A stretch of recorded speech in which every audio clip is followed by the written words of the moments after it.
All right. Good evening, everyone. So let's start today's discussion. So, um, as I said before, feel free to stop me at any time if you have any questions, and also feel free to switch on your cameras if you like. And what we will do today is again I have one problem, but it's a big problem. You have to solve five sub questions, and this is going to be actually useful for you for solving this week's assignment and also next week's assignment. So what we will do is we'll quickly solve this problem, and then we will have like 45 minutes or half an hour for discussing previous assignment questions if you have any, or if you have any conceptual doubts regarding the lectures. We can discuss this after solving this. Okay. So with that note, does anyone have any questions? Do you want to ask me any questions before we start?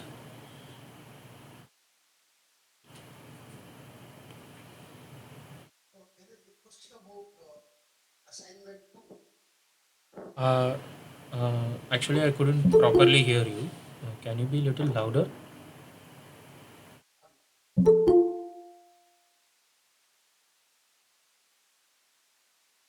Is that Ram Tarnacha?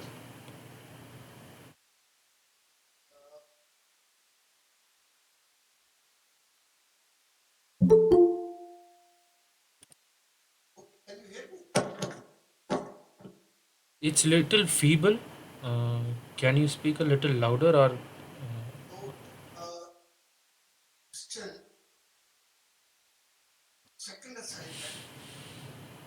second assignment? Okay.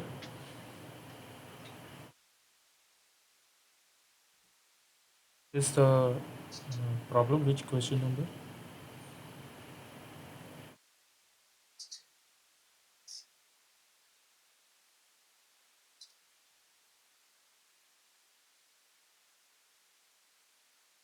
Sorry, Ram, I cannot hear you. Uh,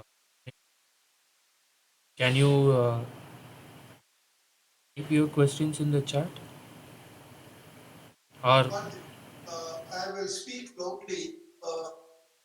now I got you. Yeah, please continue.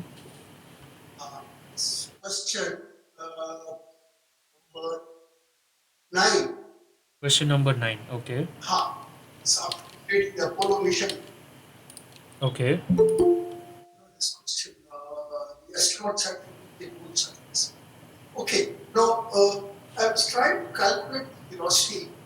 Okay.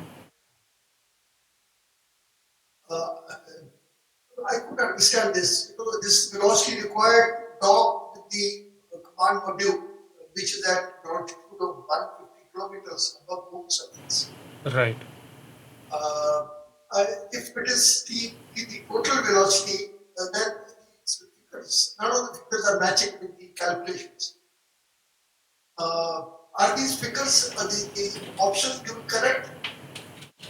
Okay, so you are telling that the answer you are calculating is not matching with any of the options.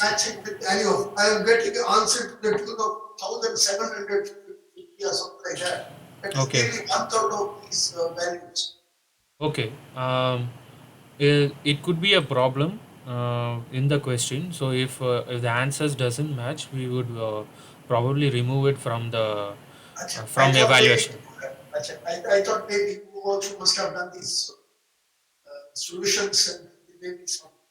Yeah, yeah. Actually, we usually release the solutions also, but since this assignment due is not, uh, it since its due is not here, so we cannot provide the solutions yet.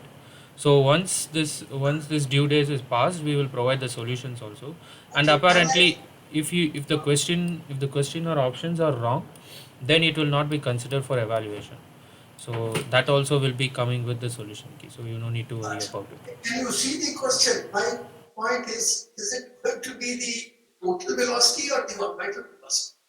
So actually, I am looking at the question.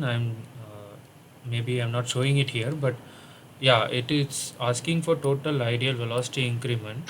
It's a total velocity. Right, right. It actually includes both the potential and kinetic energy you need to reach. Yes. So when I do the calculations, I get a value of 1,700 up to 800, that order. Okay, okay. Are less than whatever is given. Okay. Yeah, yeah.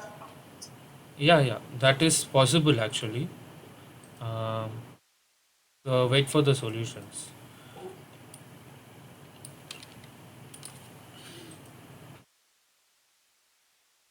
Or any other questions?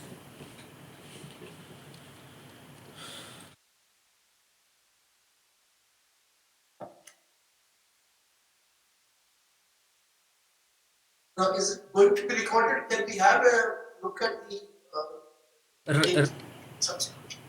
Yeah, yeah. This is actually recorded. It will be recorded, and you will be able to access it from your NPTEL forum. Okay. Side, there will be a problem-solving session, separate. You know, separate section will be there, which contains the links of all the videos which I'm going to record. So on this problem, are we going to discuss the solution? Yeah, yeah. So we are going to solve it. The Solve this problem today. Yeah.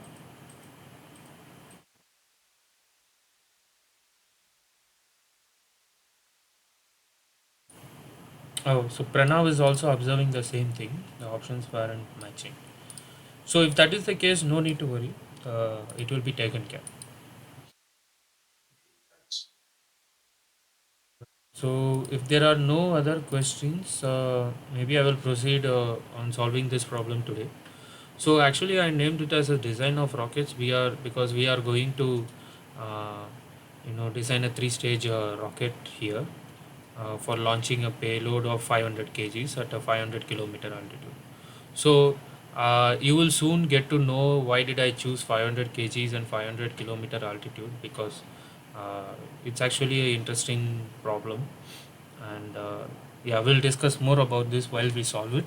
So as I said, the question involves designing a three-stage rocket motor to launch a payload of 500 kg at an altitude of 500 Kelvin, and the state of art structural mass ratio available can be taken as zero point 0.1. So that is the technological advancement we are in. Currently, the mass ratio we can take it as zero point 0.1, and the mass efflux velocity from the rocket at any stage is 2000 meters per second. This is the flow velocity at the exit of the nozzle. And we were asked to find what is the ideal velocity increment required for the mission. So we are going to place a satellite at a 500 kilometer altitude. Right? So what is the total ideal velocity increment we require? And we are going to achieve this velocity increment by with three stage rocket motors. And what should be the velocity increment of these independent stages, and also what should be the propellant and propellant mass and structural mass will be for this three-stage rocket motor is what we are going to uh, calculate today. And uh, that is the first two questions revolves around, and the third, fourth, and fifth is just for the practice.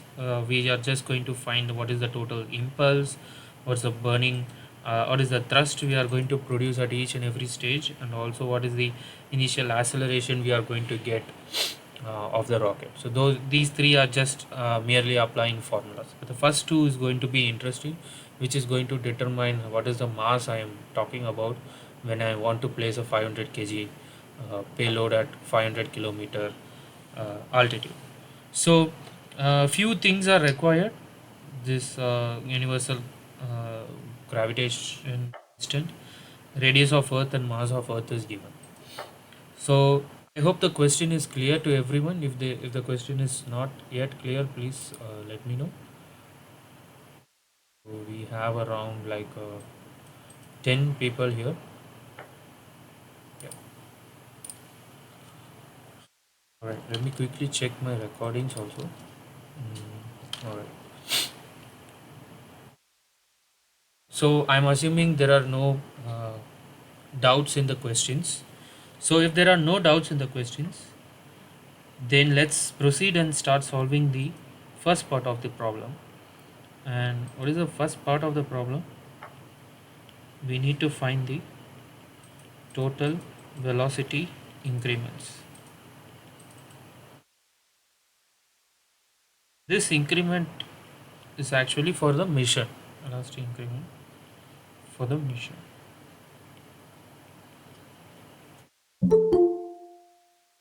That is what we need to find out.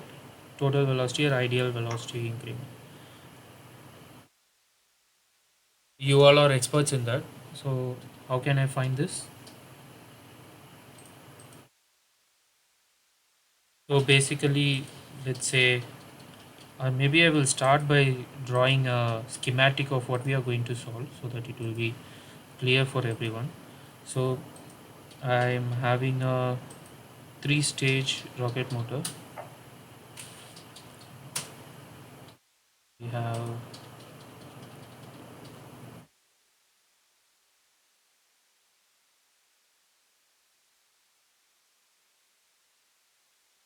this is my first stage. This is my second stage. This is my third stage. And on top of that, I have the payload. And this is where the satellite is present. And let me just name this. This is going to be my first stage, second stage, and third stage. I'm going to launch it from ground, and I'm going to launch it from ground. And what I'm planning to reach is I'm planning to reach 500-kilometer altitude. So this is the, let's say, Earth, and we need to reach a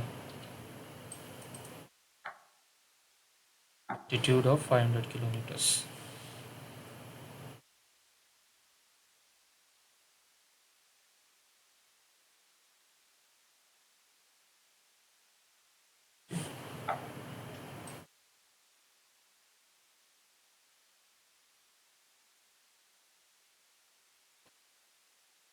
So basically to place the satellite in this orbit.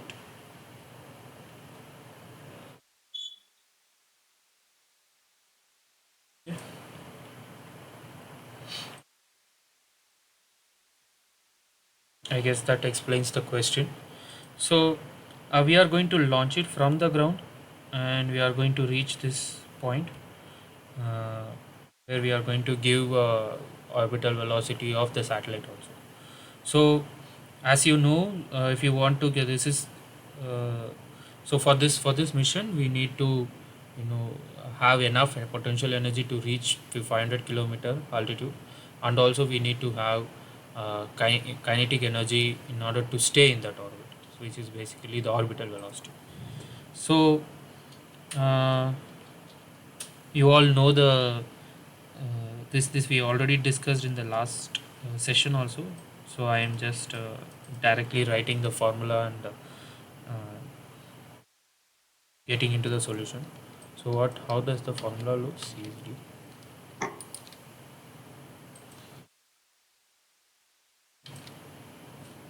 So I guess it was something like GME into 2, sorry, RE plus 2H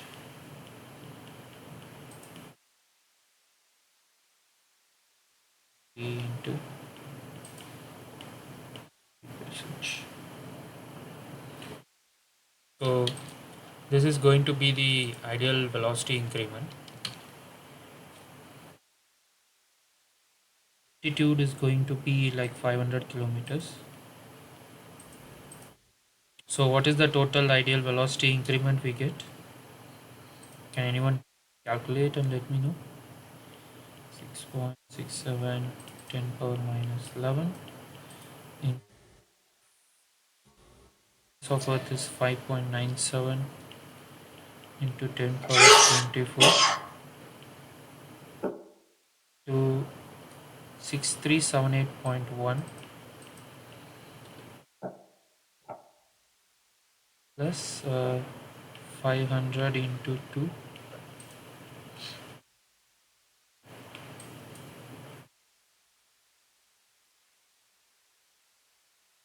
to 10 power 3 because it's given in kilometers, and divided by RE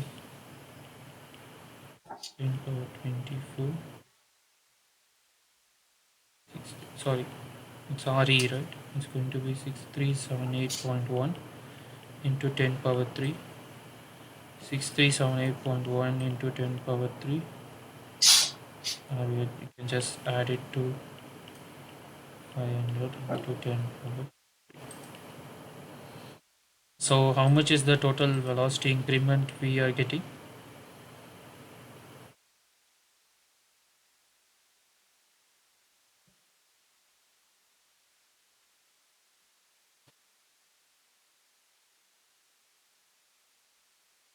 So it's just straightforward. That's why I started solving it. We will.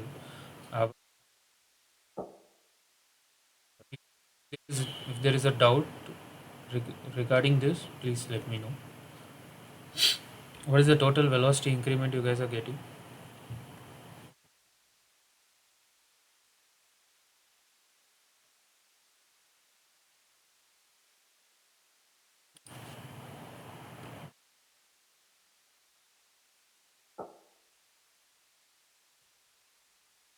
If I can quickly calculate it.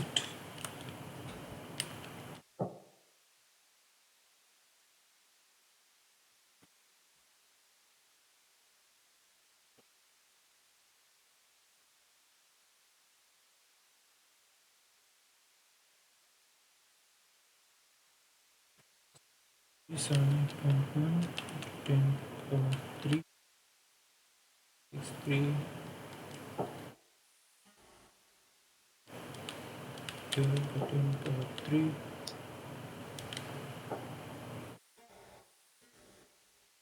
878.1 10 power 3. So I am getting something like 8,180 kilometers, sorry, meters per second.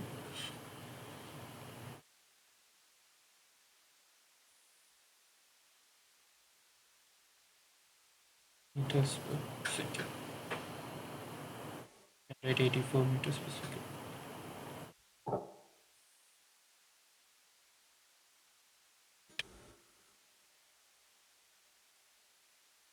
So I hope you are also getting the same thing.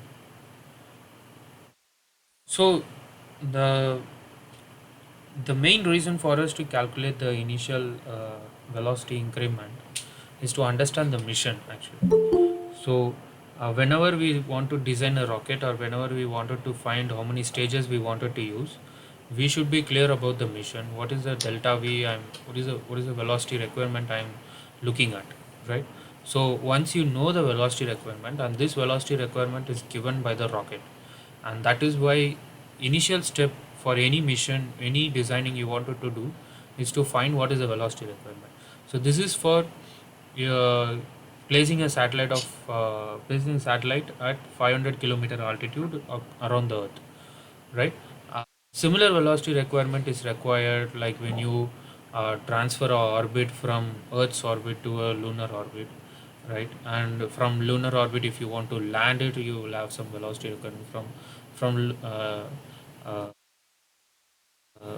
from the moon. If you want to go to a certain orbit, there also you require velocity increment. That's why even in the course we first study about the velocity increment, because that is going to help you in understanding the mission. And throughout the course, what we will study is how to achieve this velocity requirement in the most efficient way. in a most cost effective way is what we are going to study, and what are the available technologies which can achieve this. So that is why the first uh, uh, topic which is covered in any rocket propulsion course is to find out what is the velocity requirement for any mission. Okay, so with this note, what we will do is we will go forward and design the rocket motor. I hope 8000 is the answer for this, and it also uh, kind of falls in the range. Whenever if you want to, reach the lower Earth orbit, 150 kilometer is like lower Earth orbit. For lower Earth orbit, the velocity requirement will be ranging around 7,800 to 8,500 meters per second, something around that it will remain. So in that way, it also makes sense.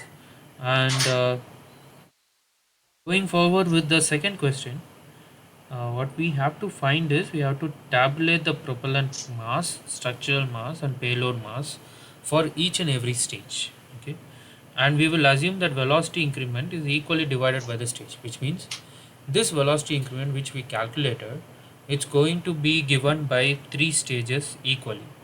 Like first stages, all three stages combined. I mean, this is what is going to give us velocity requirement, and this is equally divided by the work is equally divided by these three stages is what we are telling. Having keeping that in assumption, we wanted to find what is the mass of each and every stage, and also the mass of total mass of rocket we are looking at. Okay, so this will give us an idea of about what is the real mass of the rocket and how much it is useful, how much it is not useful. We will come to it. Okay, and let's see, if we go forward with the second part.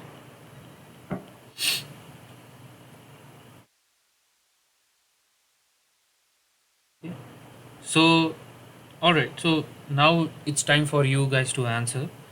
So what we need to find out is we need to find propellant mass, we need to find structural mass, and also we need to find what is the other one? It's they asked payload mass. Okay, structural mass and payload mass. I think it's called useful mass. I think this is what Professor followed in his lectures. Anyway, for all stages, this is what we need to find.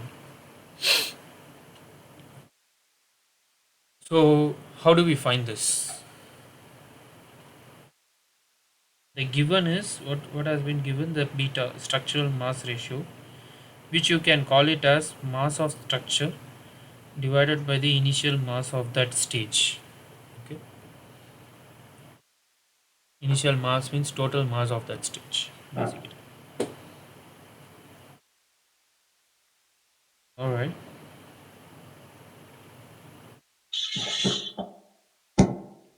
So, how do we calculate that? Any guesses?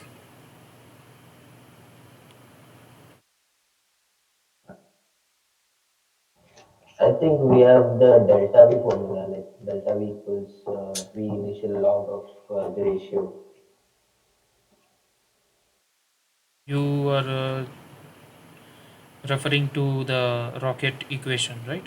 Delta V is equal Yes, to what? Vj ln of, I guess, what are these m's? Mf by mi or mi by mf? I think MF by MI, I guess. Okay. So mf is nothing but the final mass, right? And mi is going to be the initial mass of any stage. All right. So how do we then calculate it? Let's say we know the Vj. It's around what it is given. It's around 2000 meters per second.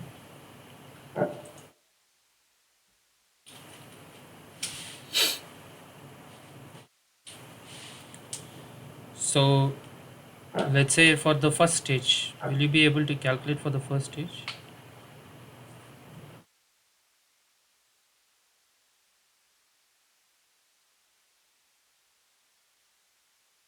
First, we need to know the delta V, right?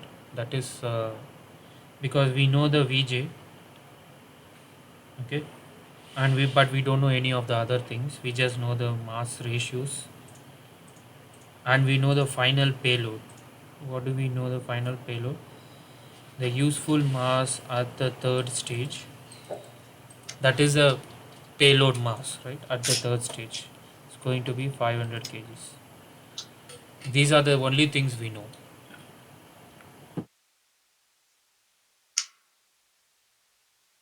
So with this, how do we calculate for all the stages?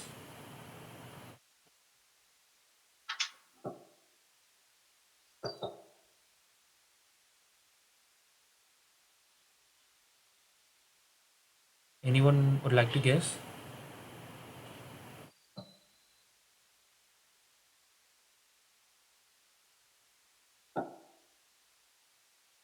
Okay, so let's take a approach.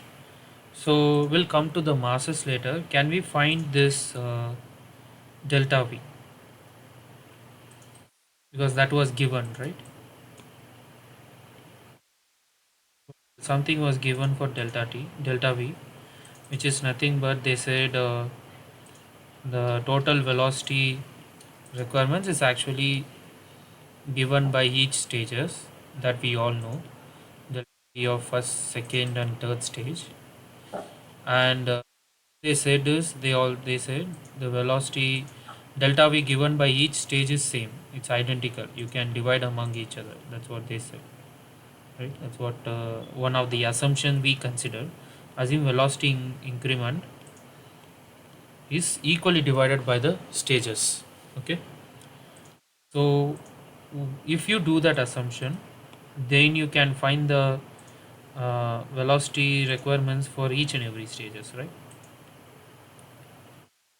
Velocity requirement for the first stage is going to be nothing but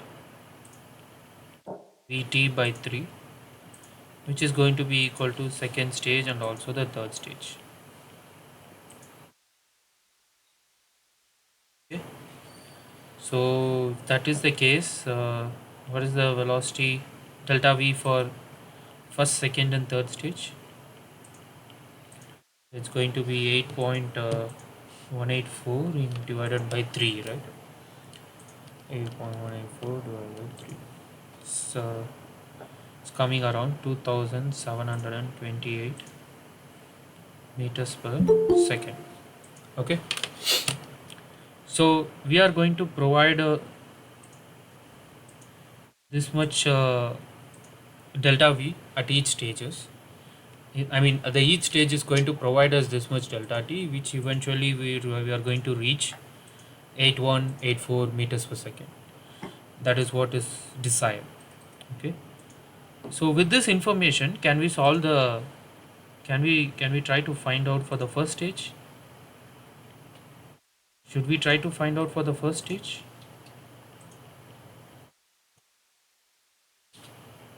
Let's go forward and see what happens. So for the first stage, what happens is you have delta V for the first stage. The velocity of the jet is going to remain same. And that is also one of the assumption. In real time, it may not be, because each stages is going to have different propulsion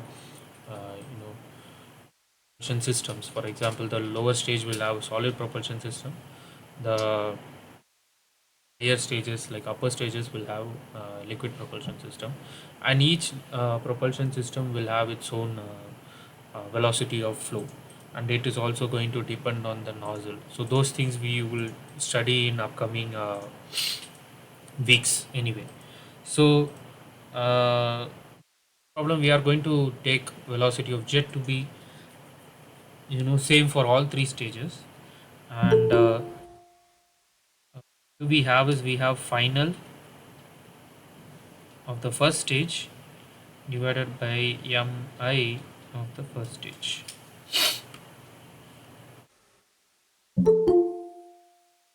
So here also, what do we know? We know this, we know this, but we don't know these two things, right? Mass of the final mass of the first stage and the initial mass of the first stage.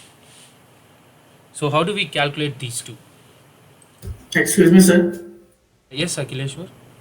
So I think it is mi upon mf, as far as I can recollect. The Okay. formula as in the last one The for the velocity increment. delta V formula. Yes, sir. Yes, sir. Okay. So here,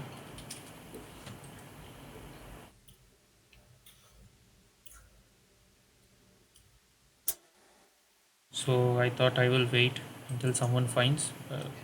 So it was MI by MF. Excuse me. I resaid it was MI by MF. Oh, I see. I did. Okay. Sorry. Realize it. All right. Anyway, so how do we find out the MF and MI?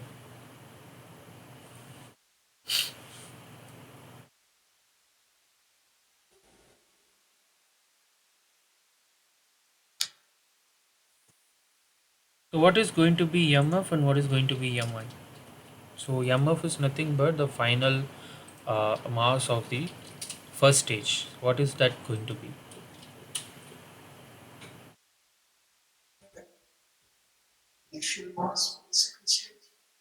Exactly. So it's going to be initial mass of the second stage, because the first stage, until the first stage is over, these two stages are going to remain uh, silent. It's not going to do anything.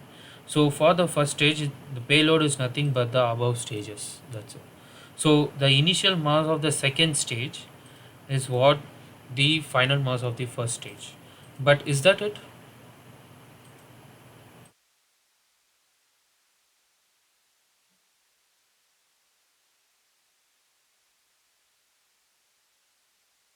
That it? Or will it include other things also?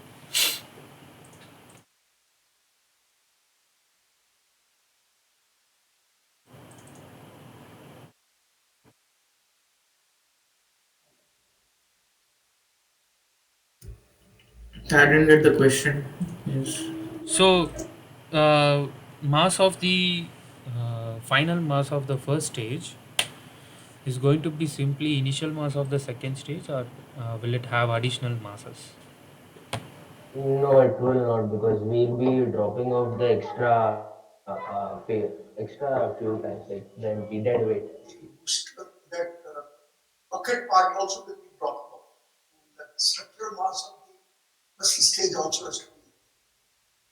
So, Ram is telling that we need to add structural mass, but Pranav is telling we'll be dropping the structural mass. So, for that, we need to understand what is this final and initial mass, right? Final and initial mass doesn't mean that after the final mass is not after the removing the structure actually. So it's for the first stage. The first stage has some structural mass. It has some propellant mass, and it also has a payload mass. And upon finishing the propellant, upon completing fully burning the propellant, whatever is left is actually comes as a final mass. So that is one of the that is how we actually derived this equation. You can go revisit this derivation once again. So for the first stage, it's not just the initial mass of the second stage, it also includes structural mass of the first stage, because that is also idle upon complete combustion, or upon complete burning of propellant. Whatever left behind is called the final mass.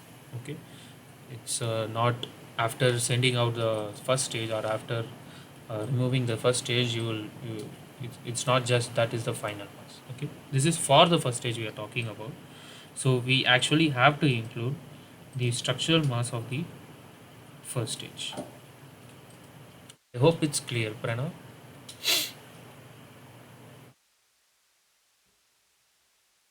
Yes, sir.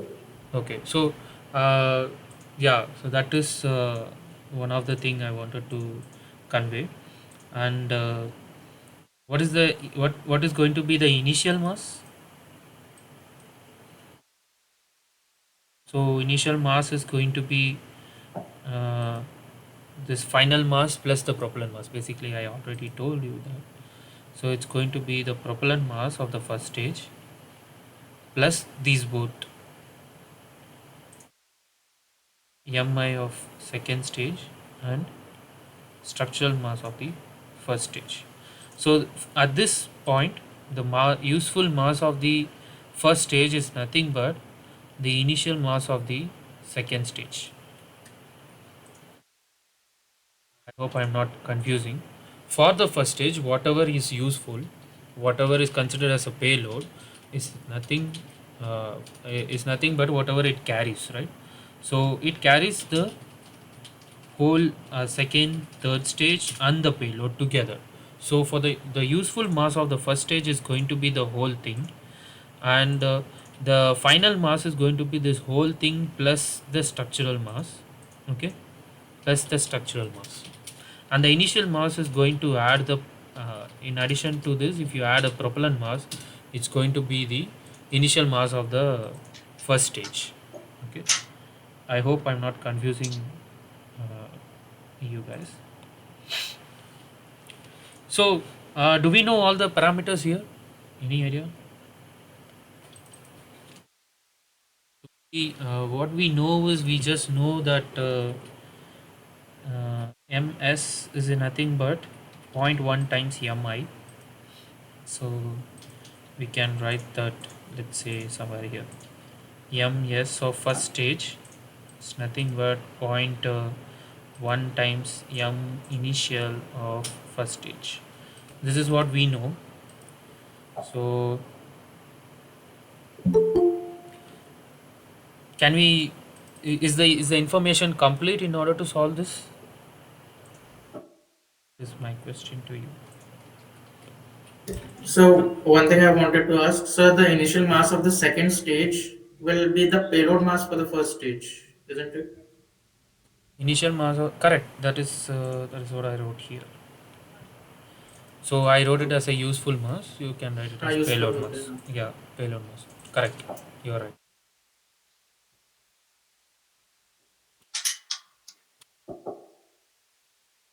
So do we have all the information to solve this? Can we find the mass of each and every, like a propellant, structural and initial masses?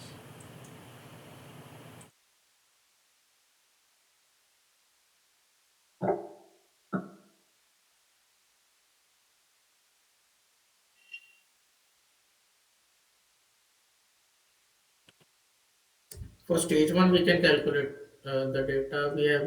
We can calculate for stage one. Do we calculate for stage 1? So how can I so what I need is I need to find let me tell you, stage, I need to find structural mass of the first stage, and also I need to find payload mass of the first stage, which is the initial mass of the second stage. Okay, so I have three things to find out here, and how many equations do I have? I have one equation here, I have another equation here. We have three unknowns and two equations. Can we calculate it?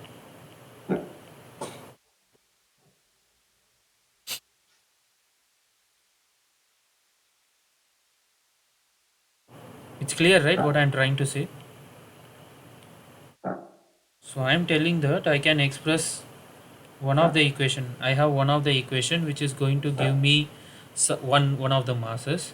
I can express the other mass initial. Okay, then uh,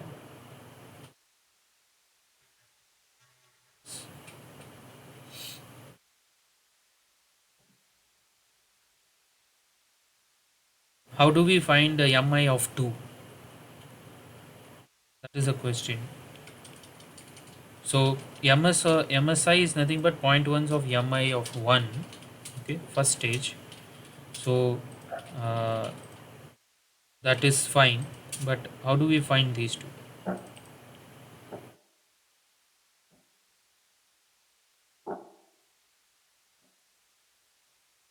Can you guys calculate? Were you guys able to calculate and get the results?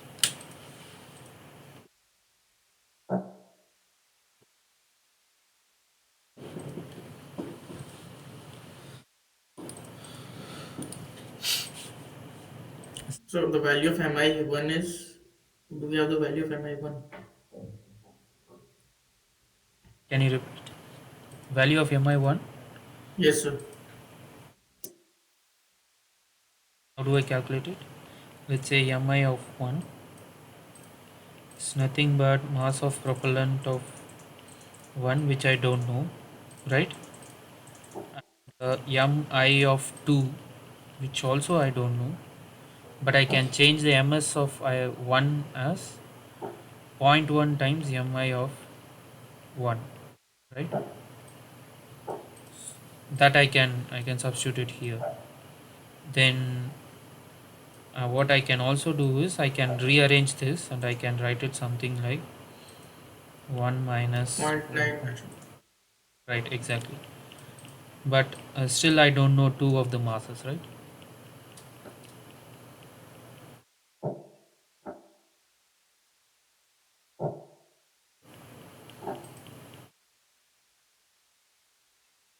How do I find mass of propellant of first stage and the second stage divided by zero point 0.9?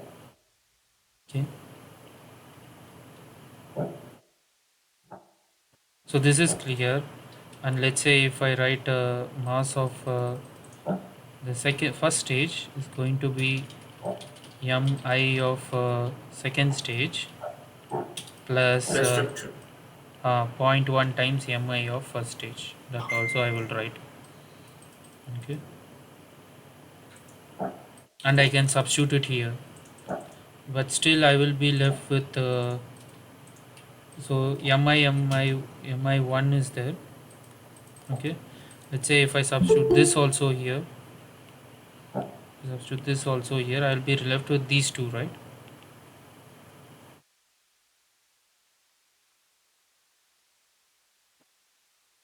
Still I don't know mass of propellant of first stage and mi of second stage. I can only get one of the masses from this equation. I cannot get both masses from this equation.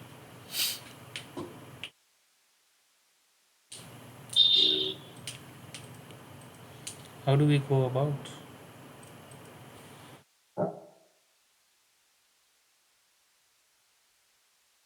Anyone want to guess, or should I proceed and reveal the solution?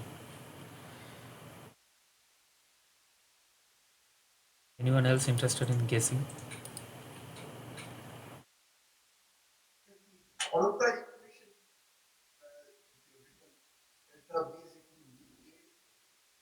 I'm sorry. Again, I'm actually losing you. Can you repeat again?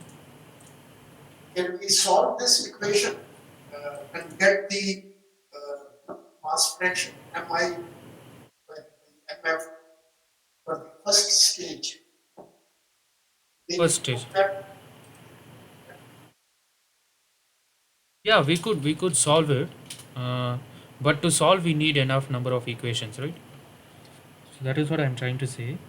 I have, let's say, whatever, like, okay. So what I will do is I will just substitute this in the equation and we'll see for ourselves. Okay.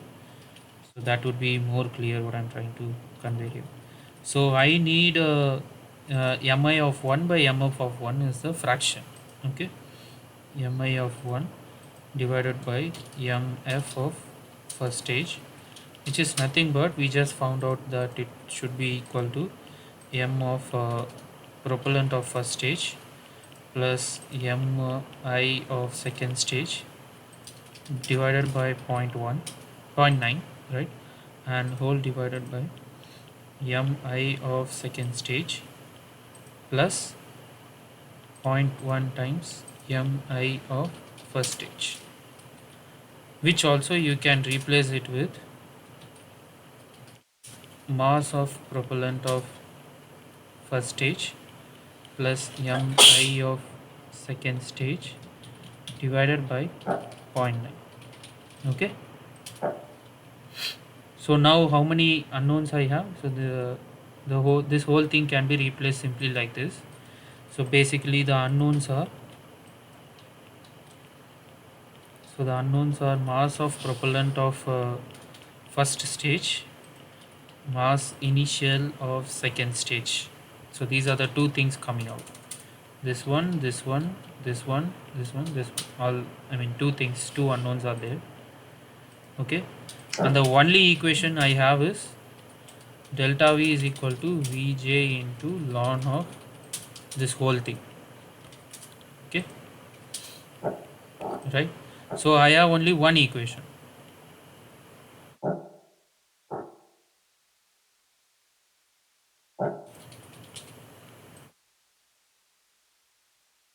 Okay, but I have two unknowns.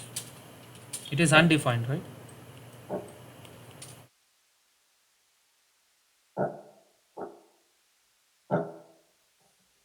That is what I am trying to say. I have two unknowns and I have one equation. To solve, we need another equation. Can you show the upper page, the previous page?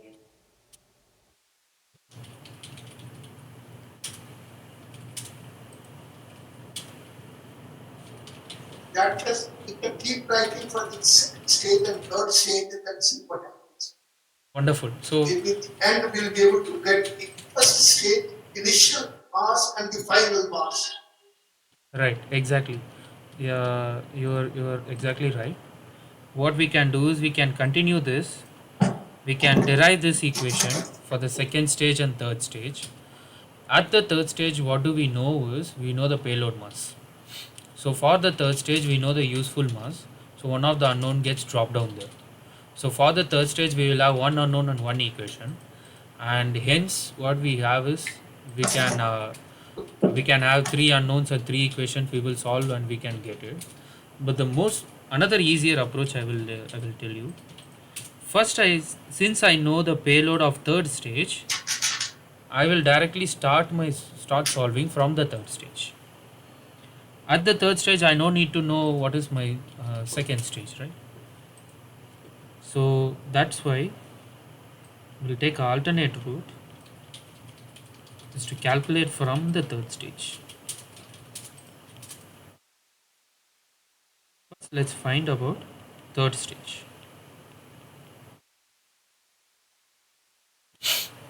Uh, let's say if I want to write the equation for the third stage, it is going to be simply Vj times ln of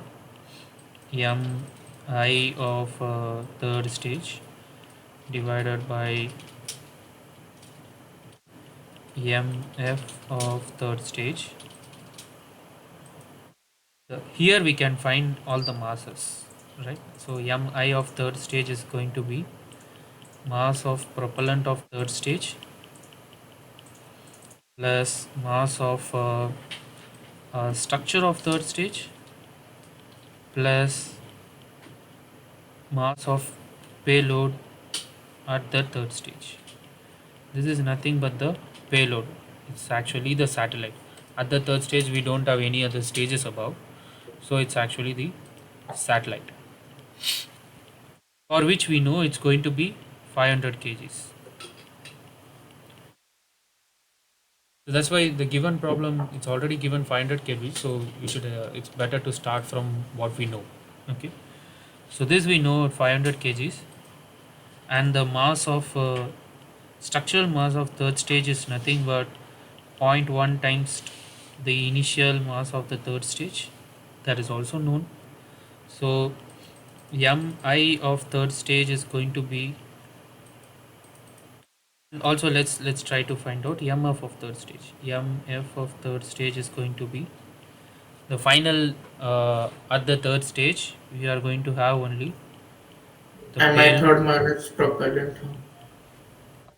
So we can do, basically the propellant is all burnt out, Yes. right? Or you can also write payload plus structural mass of the third stage. both are same basically. So once you uh, so this is going to be is nothing but 500 kgs plus zero point 0.1 times initial mass of the stage. Or you can also write, as Sakhileshwar said, we can write propellant at the third stage minus initial mass at the third stage, or the opposite. As a other way opposite is. Yeah, the initial mass at the third stage minus propellant at the third stage. Okay, so let's now with the only unknown we have is just the propellant mass. Okay, so let's say let me show that also to you. Mi of third stage is going to be divided by mf of third stage, going to be simply E to the power. m propellant of third stage plus zero point 0.1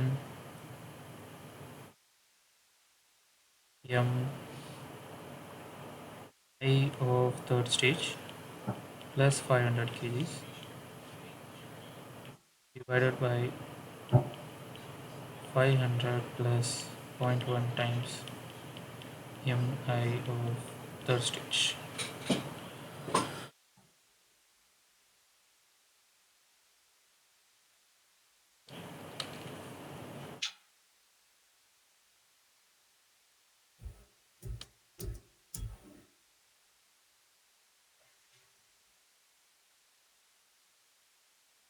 What we can also write this as,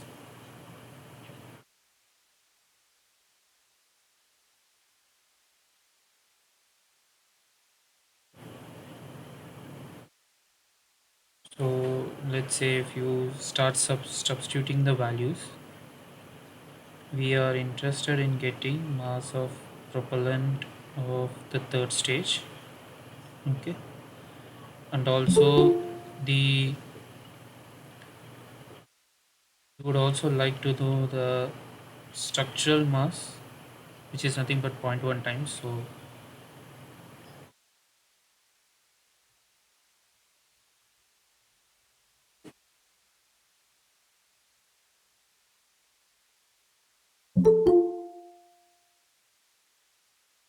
So did you calculate Akhilesh, the propellant mass?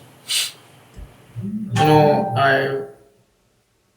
I think we can calculate the ratio. This mi upon mf we can calculate, but propellant how can we? I'm not getting. Okay, so can you tell me mi? Let me show you. How much are you getting mi by mf?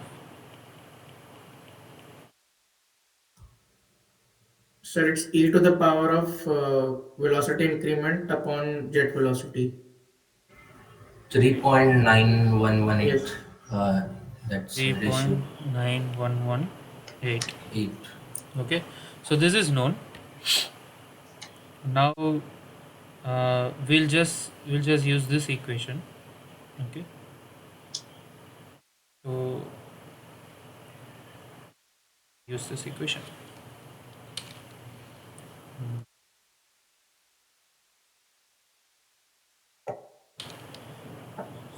So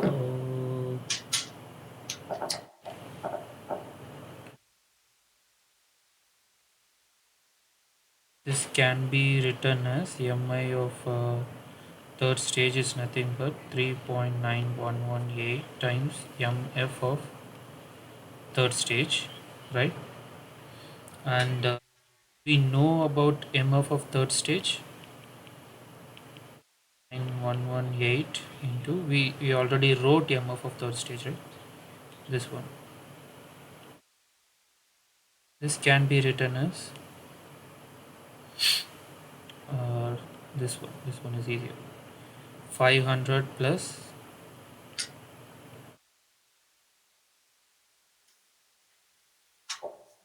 500 plus zero point 0.1 times mi of third stage, right? We can write it like this, right? So once you know this ratio, let me also, for the sake of completeness, let me write it here also. This is nothing but exponential of delta V by Vj.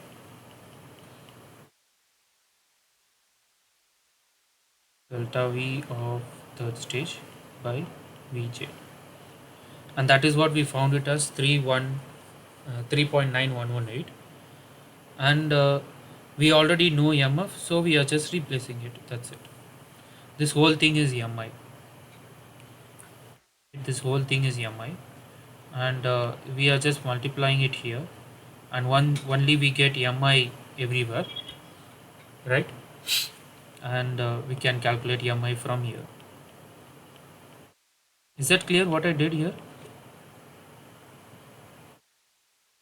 Yes, got it. So what is the MI of third stage we are getting?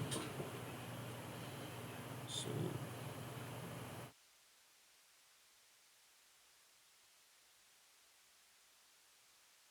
so it's just a lot of mathematics. 0.918 algebra 500 plus 3.9118 into zero point 0.1 times MI of third stage. Then you can take it to the other side and write MI of third stage is going to be 3.9118 into 500 whole divided by 1 minus 3.9118 into zero point 0.1.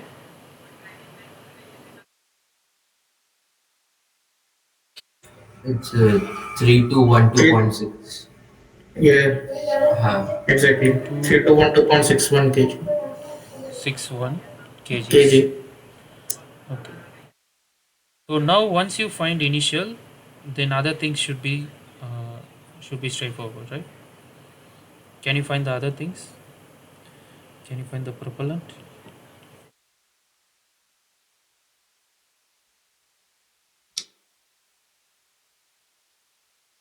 We find propellant.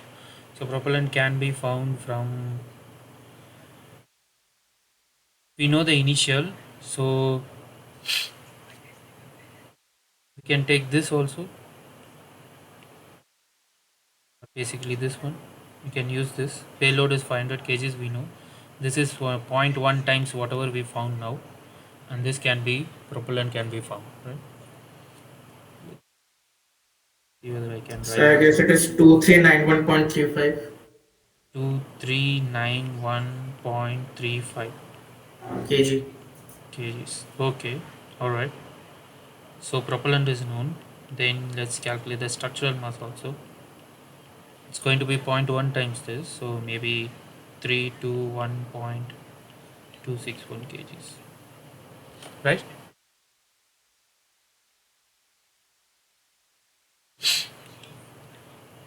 The the final mass. What would be the final mass?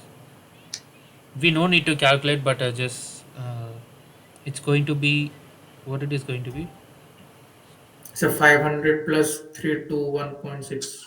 exactly. 321.261. So it's going to be 261. 821.261 kgs. So this is Yes. just for sake of completeness, so to make sure that final mass is nothing but payload plus the structural mass. Okay. All right. Now, now what we can do is we can go to the second stage. We found everything about the third stage. Now we can go to the second stage. So for the second stage, we need to know the. So let's calculate the initial by final of the second stage. It's going to be again exponential of delta V by Vj, and since those two are same, it's going to be same Yes, sir. 3.9118. 9118. Okay, 9118. 3.9118. Now it's just mere calculation. We need to find First we will find initial mass of the second, the same routine we need to repeat, which can be found by 8 into final mass of the second stage. And what is the final mass of the second stage? It's going to be useful mass at second stage plus structural mass at second stage, right? And what is the useful mass at second stage? The initial of the third. Exactly, it's nothing but the initial of the third stage, plus Three this is going to two. be zero point 0.1 into initial of the second stage. So please understand. So it's going to be how much was the initial mass? 3212 3212.61. 3212.61 plus zero point 0.1 times mi of 2 is equal to mi of 2. So this we can find how much is it coming mi of 2. Then we need to find propellant of 2 and ms of 2.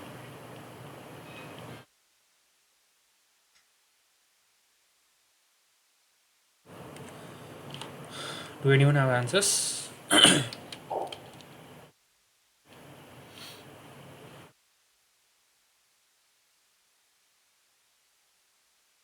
I hope everyone is on the same page.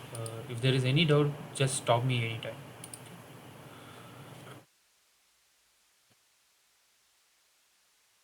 It's 20641.71. MIU2. Mi2 is 641.71. 20641.71 kgs. Okay. And propellant?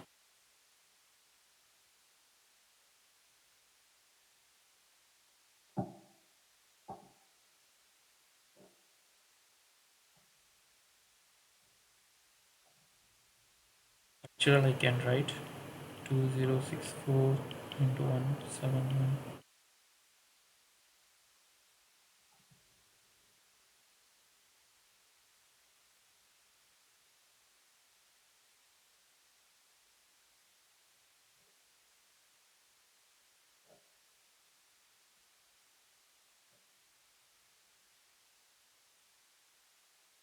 Initial minus structural minus the initial of third, right?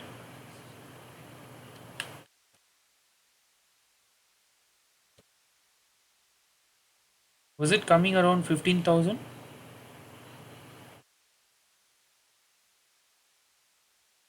Yes, a 15364.93. Okay, Yeah. yes. Thank you, Akhileshwar. So, yeah. So, second stage is done. And now we will go to the first stage.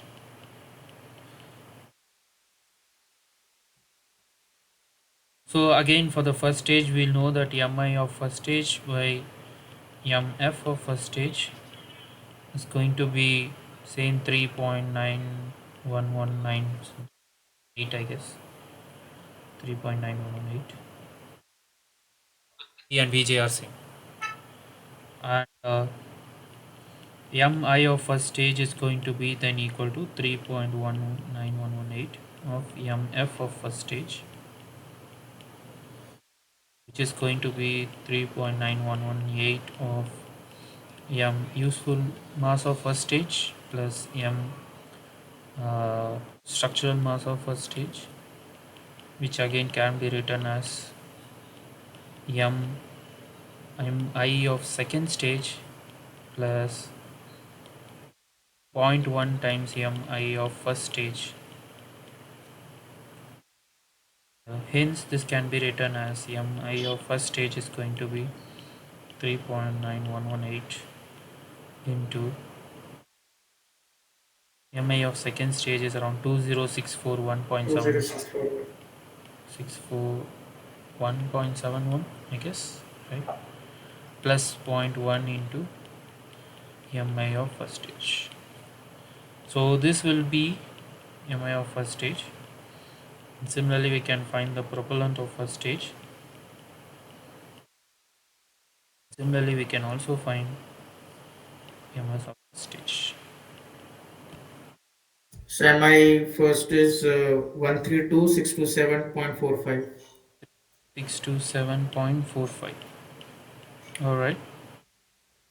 This can be Yeah. 13262.745 kgs. And the propellant,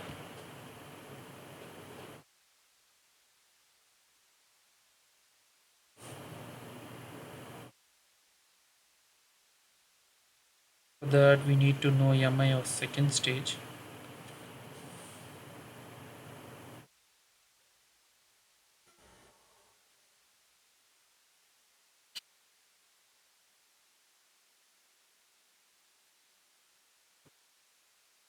So it's 98722.995.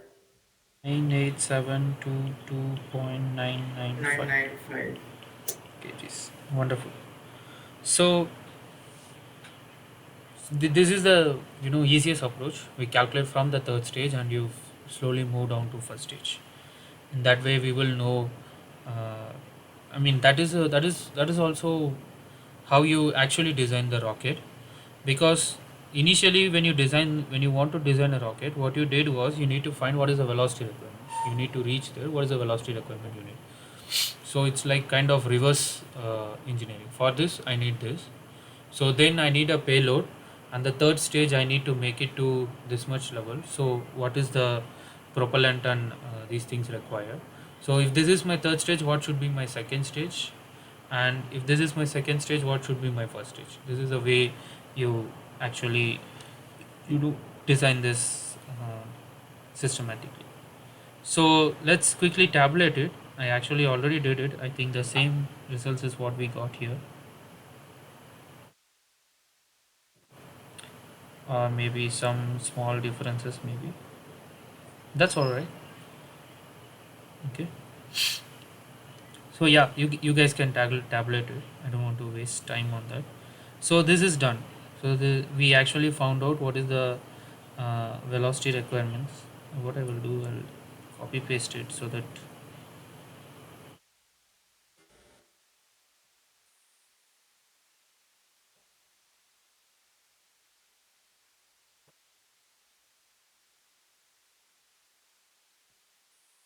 okay. This may not be same as whatever we calculated. Uh, that is fine. Almost the numbers would be almost same. Okay. So I also calculated based on alpha and beta, but we can check that also, no problem. So here we can see that I just need to place a 500 kg satellite. But what is the total mass I'm carrying? It's around how much? 133 tons, right? So the mass of whole rocket, 100 kg payload, is around 133 tons. Okay, and this rocket is actually designed by ISRO, and it is called SSLV, Small Satellite Launch Vehicle. Okay, SSLV, and they have mass of around 120 tons. You can check about them in website. So whatever we did today is actually been already done, but with more, assumptions, not assumptions, with more practical experience, like structural mass ratio they know better, and also the propellant, based on the propellant they use, and also the velocity of the jet coming out. Those things will vary depending on the stages, and uh, that's why their mass is coming a little lower than whatever we are calculating. So you can go and look for it. Even you can do the same technique for other engines also, like PSLV, GSLV. What is really the mass of the rocket motor, and based on the mass of the rocket motor you can calculate what is the technology progress we have, like what is the structural mass ratio we have, and what are the propellants we have, and that propellant what is its performance. All these things we can calculate it, or we can detect it back, because it's not readily available, um, for these reasons. So that is one of the thing I wanted to stress. Whatever we did is actually been done by ISRO, and what we will do is, for the sake of completeness, we will do the other problems also. This is just for calculation. We need to find impulse of the rocket at all three stages. Is that the last question?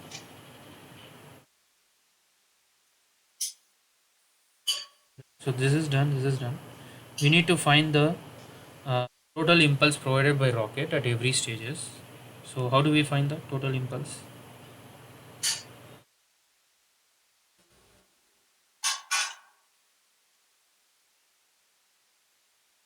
Total impulse. So impulse is thrust into time for which it is applied. Okay, thrust into time. Time. Yeah. But we don't know the thrust, right? So we cannot use this. How do we then go by? So thrust can be calculated as the mass flow rate multiplied by the jet velocity. M dot into Vj Yes. into T. How do we find M dot? So for how long it is being fired, Mass flow rate is the rate at which propellant is propellant, burning. yeah, the propellant upon the total mass of the propellant divided by for how long it is fired. So So we can write this like Vj into T. This mass of propellant by T. We can write this. So cancel these out. things Yeah. goes out. So we know mass of propellant at each and every stage, and we know the jet velocity. So we can find impulse at each stages. Stage 1, and at stage 2, and at stage 3. Alright, now it's straightforward. I You guys are experts in that.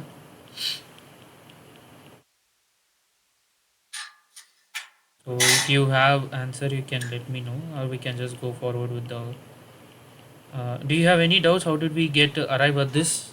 If there is any doubt, you can just go forward with the fourth question. This is left to you to fill it up. Okay. And question is, what is the fourth question? If the burning time is given. Wonderful. So the burning time is given for the first, second, and third stage, 100, 150, and 200 seconds. What is the thrust produced by every stage? That is also actually an important parameter. Okay. We need to find t thrust at each and every stage. For that, it's been given burning time of first stage, burning time of second stage, burning time of third stage, and it's 100, 150, and 200. Is it? And 200. 100 seconds, 150 seconds, and 200 seconds. This is the total time it requires for the propellant to completely burn and get out of the nozzle. That is the burning time of the each stage. So if that is the case, we need to find thrust as the first stage, which actually we already discussed, nothing but impulse by burning time. So if you calculate impulse in the first time, you can calculate it. So if you can just tell the propellant masses, you can write here. Okay. It will be the three propellant masses. Yeah, this is the propellant masses. Were you able to see? Here it is. Yes, so it's about Maybe okay. 18772. We just change it as per our calculation. 772.99.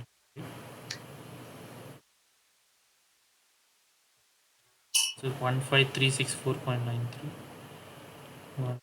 15364.93. First one is, I guess, 23. Which was it? Sorry, third one. 391.35. 911. Yes, sir. 2391.35. Alright. So if that is the case, can you tell the impulse?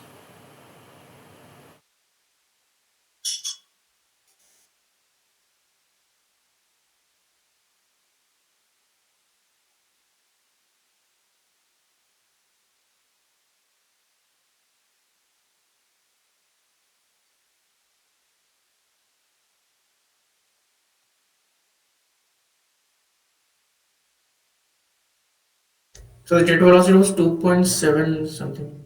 2000, I guess, meters per second. Around 2000 meters per second. Okay.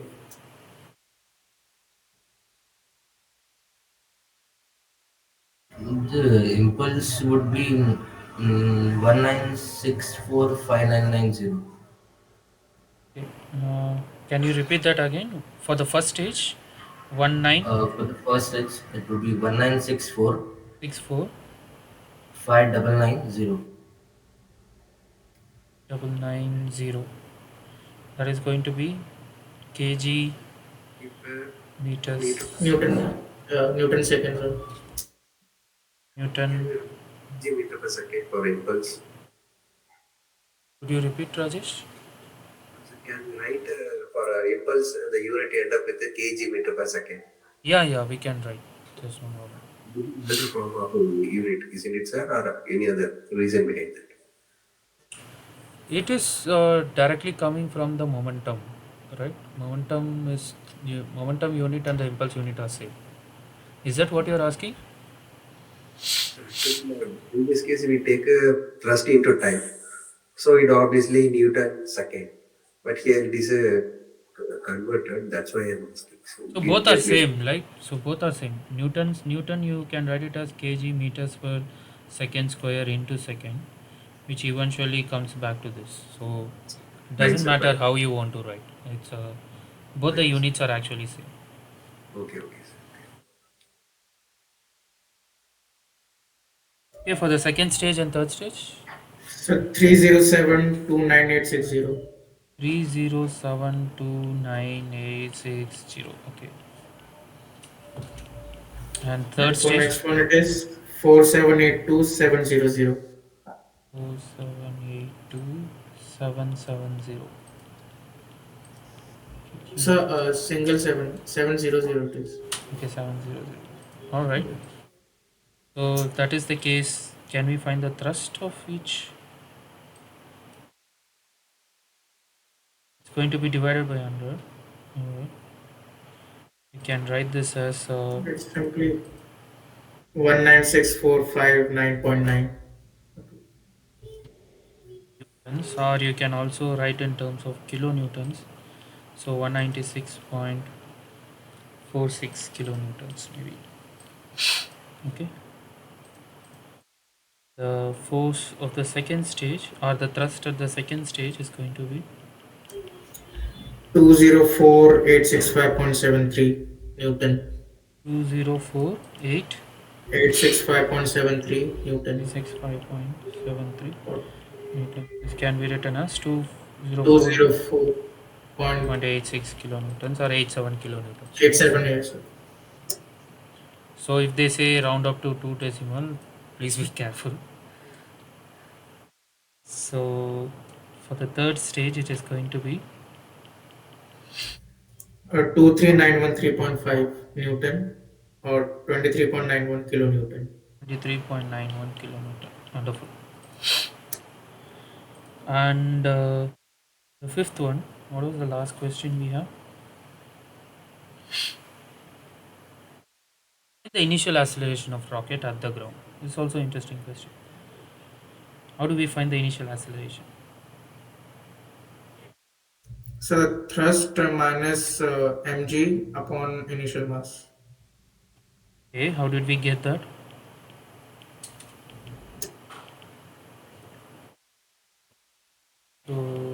thrust minus mg divided by m, where m is initial mass, Initial mass. initial mass of the rocket. But how did we get this?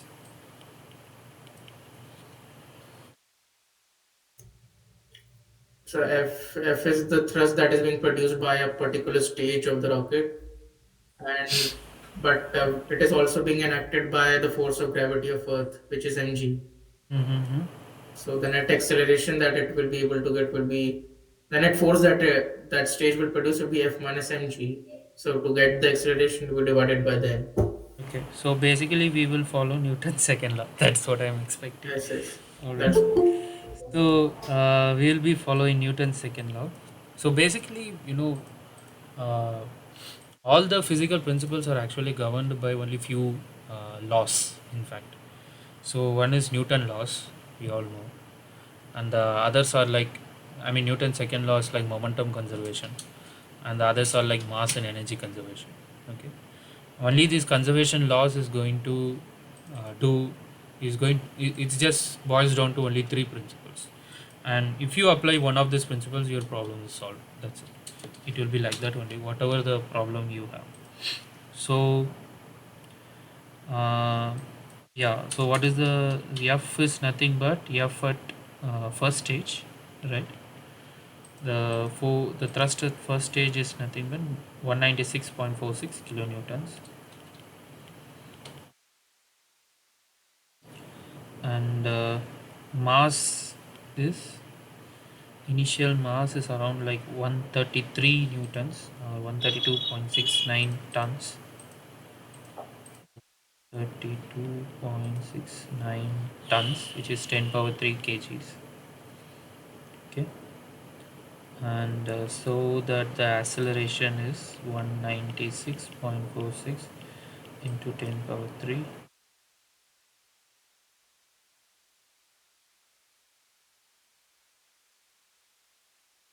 It's 9.81. 69 into 10 power 3. How much is the acceleration you're getting? Somewhere around 138.248. I Which actually is considered the whole values, not the rounded up. 38.248, 2486. 2486 meters per second square. Yes. It's uh, looks like too much for me. Did you account into those 10 power 3s and all?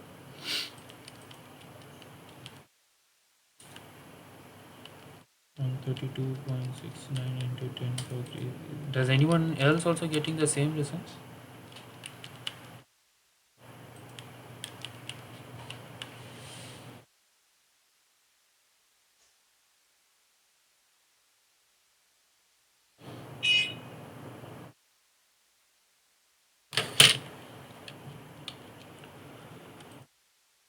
Or it will be around near G only. Actually, you will not take off with a very high mass, right? That's what I'm thinking. Is that what everyone else getting? 3.69 into 10 power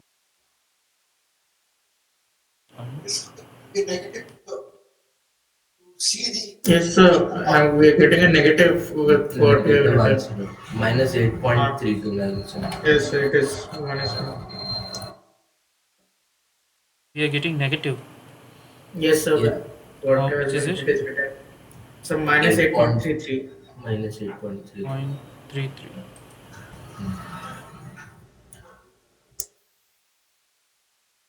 Should it be negative?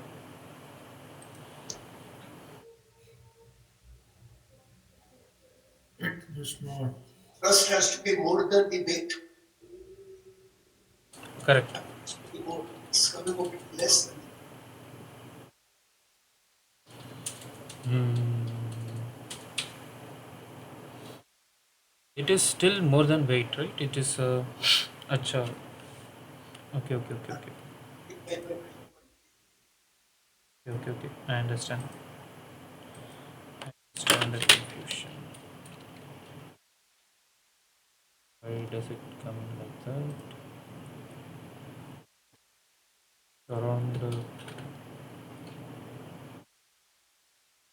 It is because it is almost 8 9 times more than the thrust where it is maybe producing. uh, is the thrust value right? 196. Uh, can you recalculate thrust value?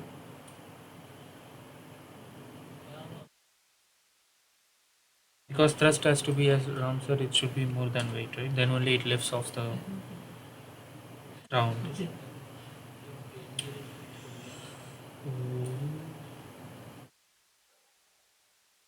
Do I have the solution for this? Okay.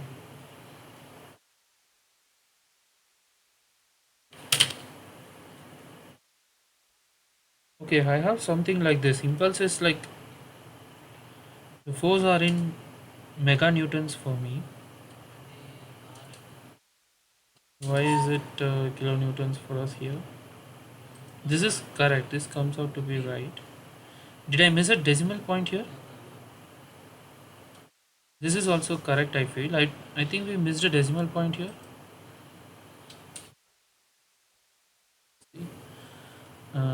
Mass of the propellant at the first stage has 132,690. Sorry. Oh, okay. Yeah, yeah. So we missed a decimal point here directly. Sorry, Yeah. it's my. Sorry, sorry. When I wrote it wrongly. Alright. So if that is the case, then there will be another zero here, right? Probably.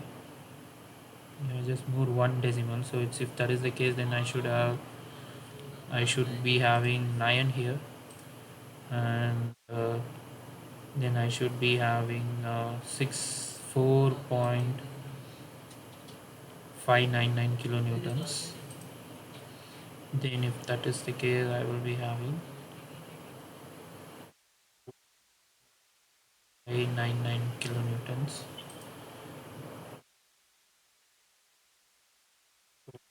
899 into 10 power 3. Now the thrust is like almost, you know, more than 10 times, right? Not more than 10 times, but almost like 69 into 9.81. It's like almost 1.5 times around that, I feel. 1.4 to Yes, 1.5. it's 4.996 meters per second now.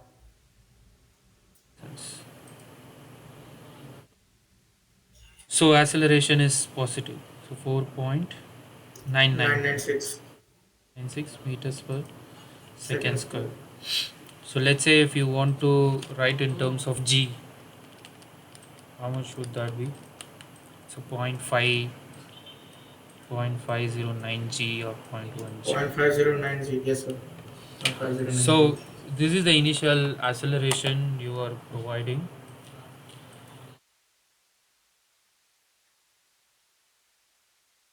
Okay.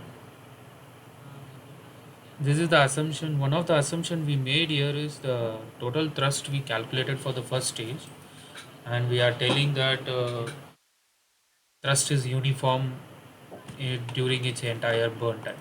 So that is one of the assumptions we implicitly made.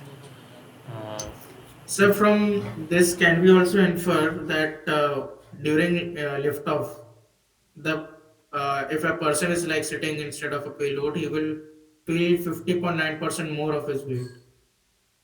it should be less, right? It's in the opposite direction. So only 50% It's of his okay. weight he will feel. He will feel okay. Yeah. Well,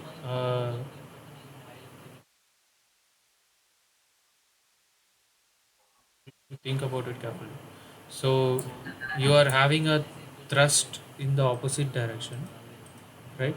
So for Yes, sir. the man, uh, gravity is acting downwards and the thrust is acting upwards. So the acceleration of that So man actually, the weight we feel is the reaction force, na? exactly So the yeah, reaction force now is 50.9% more, I exactly guess, exactly, you are right. So it than should the ground. he will fail actually Heavier. heavier, exactly, that's why. Like even when we move and start a car, we initially feel that backward force like that. will feel Why? heavier. Reason we use the additional strap on. The reason we use additional strap-on is you have a very high, you know, that is a good question. You have a very high mass to be initially. You need to get off the ground, right? So you So have lift like off. 133 to for lift off. You need to have 133 kilonewtons.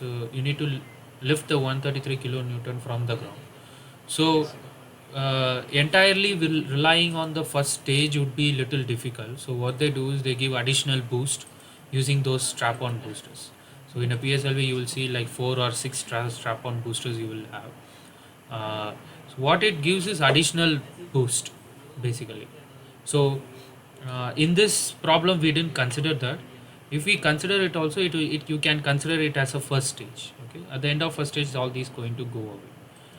Fine, sir. We call it like it's called clustering of the rockets, I guess. This is staging. Similarly, you will have clustering also.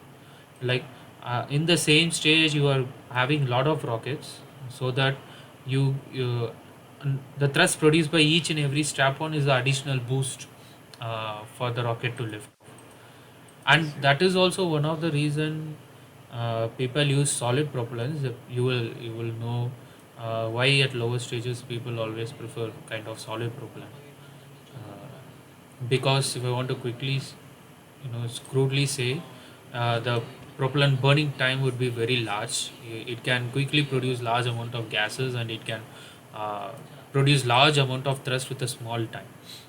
To And escape the huh, gravity. exactly, to escape the gravity for lift off basically. And Fine, sir. that's why in the first stage we have the solid propellant rockets in any time. And the problem with solid propellant is you cannot control what is the amount of thrust you wanted to give at any point. It's just once you ignite, it just ignites and then starts producing gases, and then it ends only when it is fully consumed. There is no control you have, other than thrust vectoring the nozzle. So you can change the dome, the orientation of a nozzle to get different thrusts, but Yes, the thrust as a component you cannot control, which can be controlled easily with liquid propulsion systems. yes, But initially we are not interested in that, so we wanted to just get off of the ground, and once I reach a certain altitude I will control it myself, and then I will reach that 500-kilometer altitude. So for that I can use liquid propellant. Yeah, so fine. true. All right, so that is what I wanted to solve for you, and if you have any questions you can ask.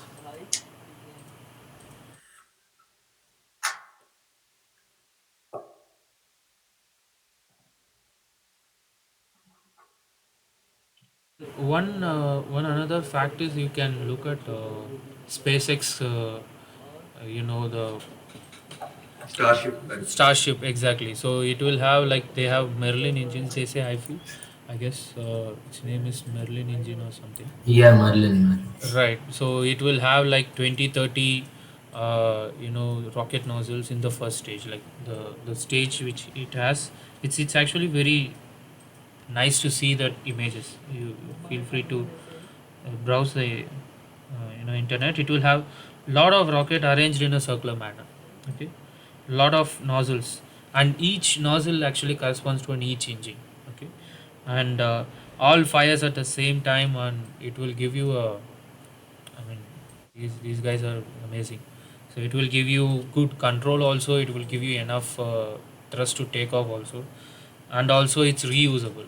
In solid propellant, you cannot really kind of reuse. So once propellant is burned, there is no way you can make it a controlled landing. But people are still working on it. That's why people also look into hybrid propellants. That is also an exciting research field. So, if there are any questions, I will be staying back for some time. You can ask me. If not, we will meet on next week with a new problem.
Sir, the G value, like we got 0.509 G's of like the value Right.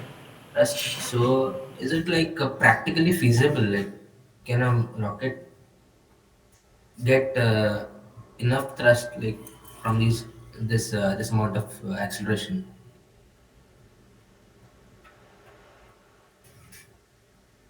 What do you mean by that? Are you asking whether the rocket will lift off with this acceleration? Yeah, yeah, it will lift up, but like, is it feasible? Like, is it practical to use it? Typically, to use what? Like, in practical conditions, like, can the acceleration be this point 0.5 times the g value? You're telling is it higher or lower? It should be lower or it should be higher? Yeah, I'm expecting it to be higher. You are expecting it to be more than this? Yeah, a bit more, not too Okay. much. So this is yeah. Let me answer your question. So actually, it will be less than this if you ask me. So the reason is this is initial acceleration we are talking about. It's not the entire acceleration with which the rocket is moving forward. Okay, this is the initial acceleration in the first stage. It's actually a crude estimate of acceleration how it will be. But if I want to, you know, detailedly answer your question, it depends upon the thrust profile. Okay, so for the first stage, you will have, let's say, with respect to time. This is just for the first stage. Okay, thrust of stage. The how do you think the thrust is going to vary? I think the propellant mass will be like changing, it will be decreasing. So it will depend on the mass of the True, propellant true, exactly. till the first stage get is gets extinguished. So actually, the profile of thrust is going to depend on different things. One is the main thing is it's going to depend on grain configuration. Okay, which you will learn in your week 5 or week 6. Soon you will learn about it if it's a solid propellant. So inside the first stage rocket, so what you will have is you have something like this, like a cylinder. Let's say. Okay. This is your first stage rocket, and you have the nozzle is attached here. What they will have is they have something like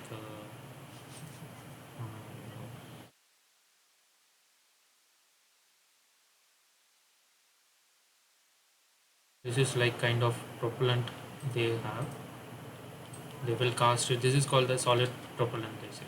Okay, and this is the propellant initially they will have, and it what it happens is when you ignite it, it will start burning from these surfaces, and it slowly goes in. Okay, so let's say it depends upon this grain whether it is a cylindrical, or sometimes they even have like star shaped kind of grain and all. It depends upon the thrust profile what we need. So for crudely speaking, let's say if it's a cylindrical, what happens is initially your surface area will be like this, and as it increases, the surface area will also increase, and because of that burning will increase. Burning is increases, lot of gases get generated, lot of gas generated, m dot increases. And okay, so you can take this you can take my word for now, and when you learn about this you will know better. Okay, and what happens is your thrust is going to something, it's going to start from zero. Okay, and it's going to go up and it will fall. It would be something like this. Okay, now the thrust v calculator. Okay, this is like let's say F tilde. The thrust v calculator.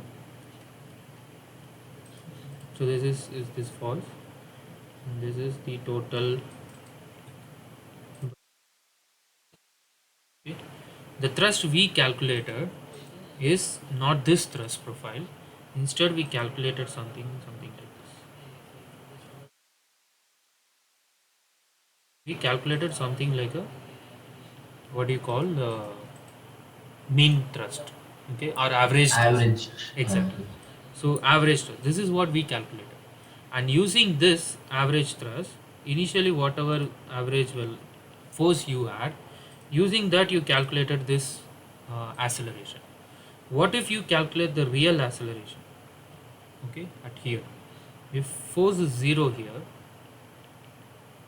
still the force is more than the mass of the rocket, as Ram said, you will not have any lift off, but you will be keep on generating the gases to give enough amount of force. Okay, at some point you will start lifting off, and that will correspond to, let's say, at this point, this is the start of lift off.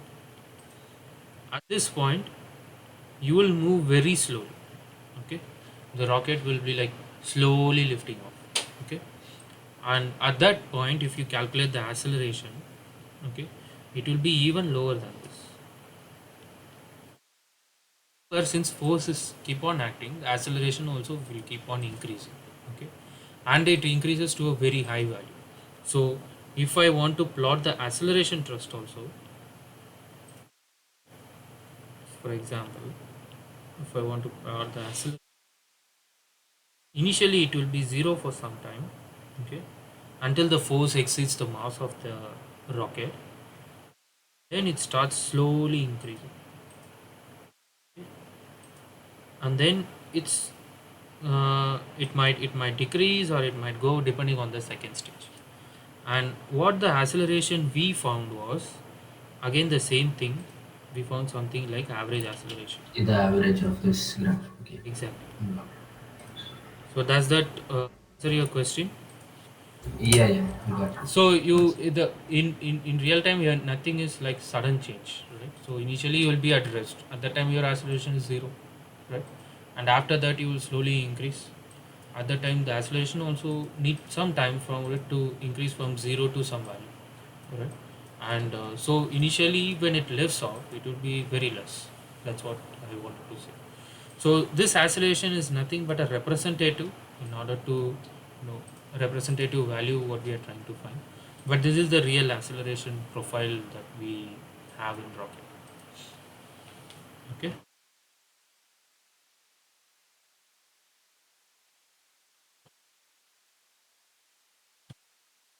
All right. Good questions. Any more questions?